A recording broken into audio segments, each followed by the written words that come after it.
Okay guys, Mike from Boyer Bows. I got the initial cutout done on my bow, and I'm going to show you what I came up with here. Okay, first of all, you may notice I added a little something else here, but let's go from the beginning. Now, you see, I used a jigsaw to start this cutout. You don't have to use a jigsaw, just get the wood off any way you can.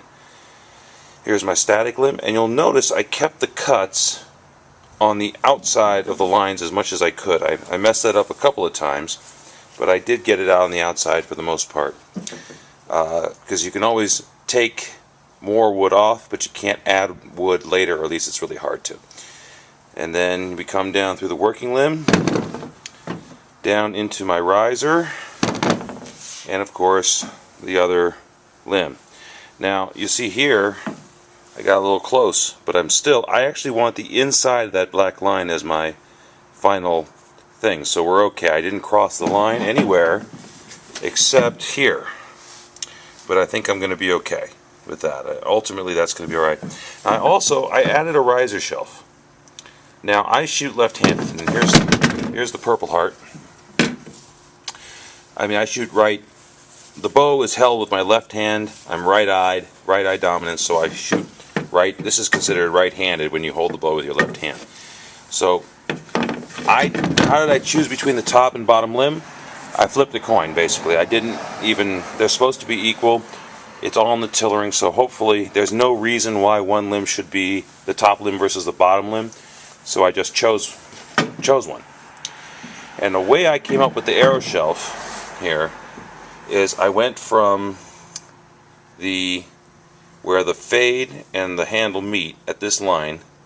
I came down 1 inch and drew a line, and then if this is my center line, I didn't quite cut to center. Okay, I don't want to go all the way to center. I probably could have, because that's a massive amount of wood that's still there, but it leaves me room to manipulate things in the sanding. So I never take more wood than I think I want, and I knit with my initial cuts. I wait till the end, and then I just made a little hook there, and I came out away from, see, this is wider than the handle, just to give it a little more shelf without taking off as much wood. The thing about cutting into the riser, if I don't like it, I'm going to have to cut a lot of wood away later, but I think I'm going to like it. From this end, I can really see the potential for the riser, and there still looks like there's plenty of wood there. Okay, so this is where I am. I'm going to take my rasp now and clean up these lines a bit before I start the tillering. In fact, before I start tillering and reducing the belly, I think I'm going to put the backing on, and we'll get to that when I get to it. So when I come back, all of this is going to be nice and hopefully where I want it as far as the initial shape goes. Hopefully you guys are following along with this. Any questions or comments, please put them in the comments section, or feel free to send me a personal message, and I'll do my best to answer any questions that come up. Okay guys, Mike from Boyer Bows. This is the cutting out process, and if you decide you don't want an arrow rest, you want to stay more traditional, just follow the lines that we initially cut. Mike from Boyer Bows, guys. Take care. Alright guys, here's a follow-up, and to finish up, I just sort of cut the lines out. And here's where I am with it. Still got all the tailoring and backing and everything else to do. Here, let me flip it over, you can see the lines. And so you just basically cut to the lines. And then there's the riser. This is just the cutout still. That's really all I'm in. It already looks a lot better, just with a little bit of sanding up and fixing up. And give you a close-up on the riser here. One of the things I like to do is, using that curved part of the rasp, I like to start the area that's going to go for my hand. This is actually already really comfortable to me, and you can see all I did was round the edges off and put a little groove for where the top of my hand's going to go. And the idea is just to carve this thing so it fits your hand comfortably, and hopefully it'll come. See, I still have to do this a little bit. I can feel it coming into my thumb a little more than I want to. I want it to go into my web, the web of my thumb. And right now I'm contacting a little too much right around in here. so I got to cut that down a little more, but otherwise it's still pretty darn comfortable. Just the beginning stages, a lot more sanding, a lot more shaping of the riser to do.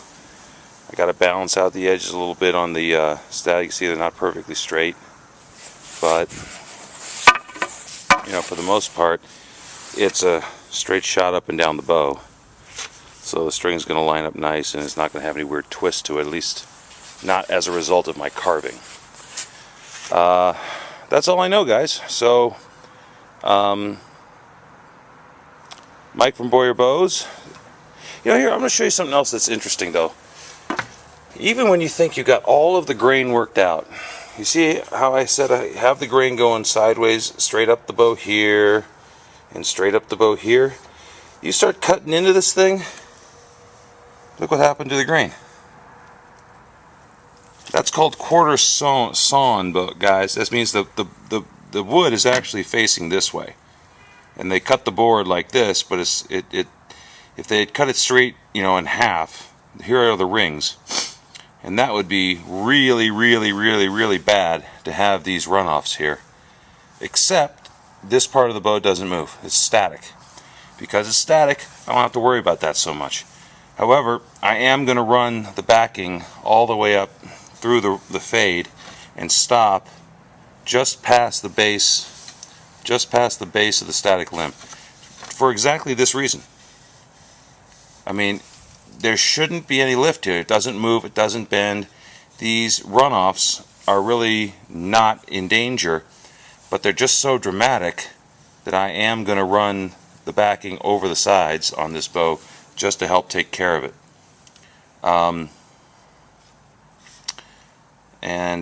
You know, and maybe what I learned here is that I need to cut the fades and the static limb out first before I put the riser block on, because if I had had a choice, see the riser block is on this side, if I had had a choice, I would have rather the grain run away from the back of the bow, and this part being the belly it's not in any danger.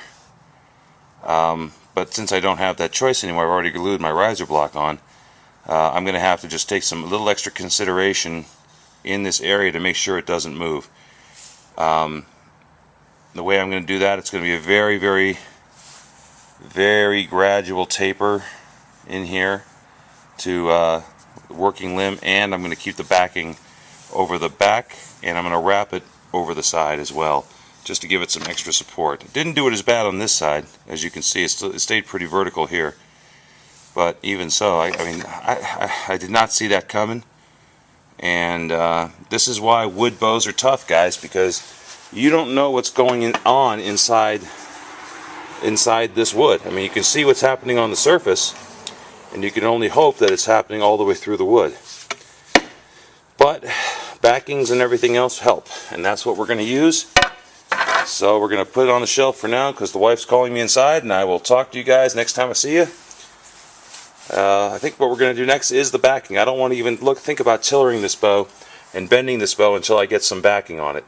And I'll explain a little bit about why a backing and how it works and everything on the next time I see you. So, Mike from Boyer Bows, guys, have a great night. We'll see you soon.